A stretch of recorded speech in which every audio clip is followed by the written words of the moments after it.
The Turbo S badge is one reserved for the fastest, maddest models in Porsche's lineup, and it's just been tacked onto the hatchback door of the new Panamera Sport Turismo. By doing so, Porsche has upped the power from the 4.0-liter twin-turbo V8 that powers the standard turbo, adding a parallel hybrid powertrain. This has not only created the most powerful Panamera ever, with the faintly ludicrous 671 bhp, but the one with the longest name. Officially, the car you see here is called the Panamera Turbo SE Hybrid Sport Turismo, but it'd be an impressive feat to place that on shapely backside of the Sport Turismo estate.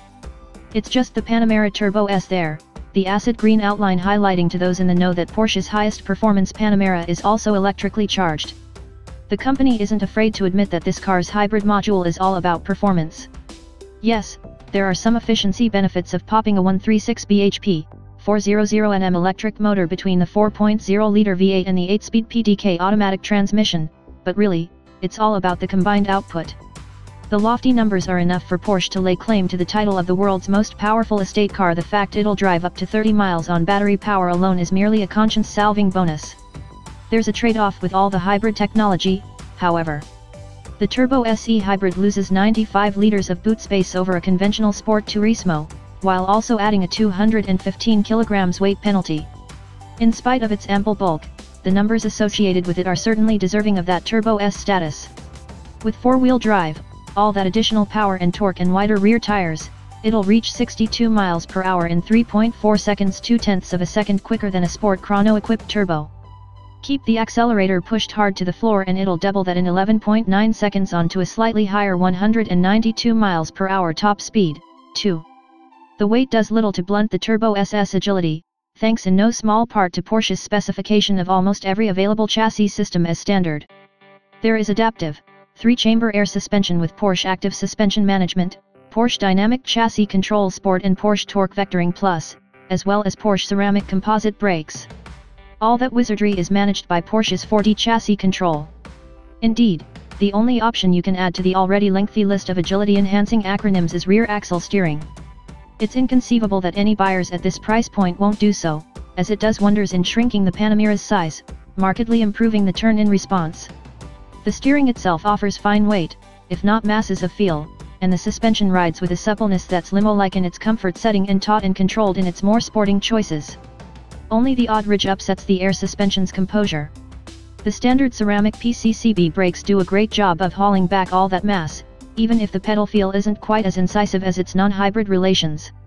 There's active aerodynamics to help should you chance upon a high-speed run on the Autobahn. Here, the Panamera Turbo SE Hybrid Sport Turismo accelerates with seemingly endless urge. That's facilitated by the huge 850 Nm of torque produced in a flat line from 1,400 rpm to 5,600 rpm. It is that which defines the performance. The elasticity of response from that hugely powerful hybrid powertrain brings always available pace, in fact. With that comes some unusual, and not necessarily entirely welcome traits, however, at least when applied to the Turbo S badge here. There's plentiful force but little actual drama.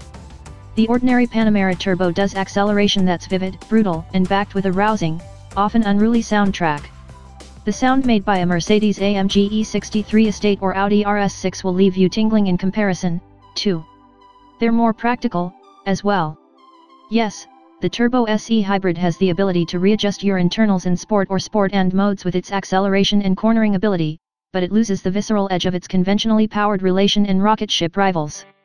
The force it generates is more linear, yet less unhinged despite the numbers associated with it.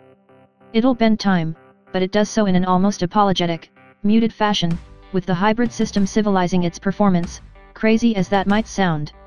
The actual advantages it brings then are arguably negated.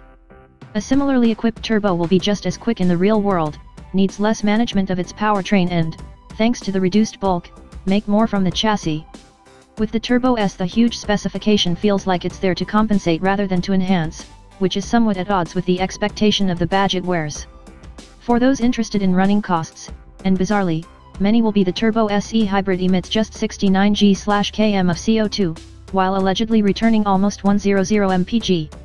You'll need a relatively short commute and regular access to a charge point to realize those numbers, but company bosses looking to minimize their tax bills will be pleased to see it sits in the same 13% bracket as a Toyota Prius.